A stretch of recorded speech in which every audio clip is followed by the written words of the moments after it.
નમસ્કાર. બાપુનગર યુવક મંડળના નવનિયુક્ત પ્રતિનિધિ મંડળની આજે ભવ્ય શપથવિધિ સમારોહ જે યોજાયો છે તેમાં આપણે આમ જનતાના પણ અભિપ્રાયો લઈએ. આપનું નામ? ફુમકિયા યશ હાર્દિકભાઈ. આપણી વચ્ચે હાર્દિકભાઈ ફુમકિયા હાજર છે. હાર્દિકભાઈ, આ નવનિયુક્ત કમિટી જે આવી છે તો તમે એ કમિટી પ્રત્યે કેવી આશા રાખશો? કેવા પ્રકારના એ કામો કરશે?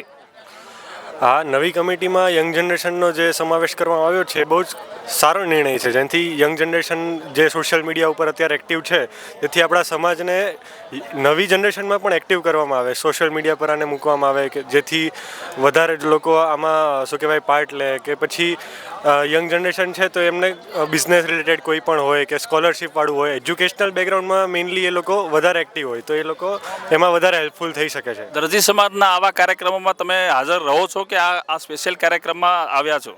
ના, બધા જ કાર્યક્રમમાં હાજર રહીએ છીએ અમે, ને રહેવું જ જોઈએ. ટોટલ દરજી સમાજના કેટલા કુટુંબ અહીંયા બાપુનગરમાં હશે અથવા યુવક મંડળમાં કેટલા સભ્યો છે એવી કોઈ તમને માહિતી છે? ના, આંકડો તો કોઈ ફિક્સ નથી ખબર, બટ જે પણ છે બધા એકદમ એક્ટિવ છે અત્યારે અને સારું કામ કરી રહ્યા છે બધા.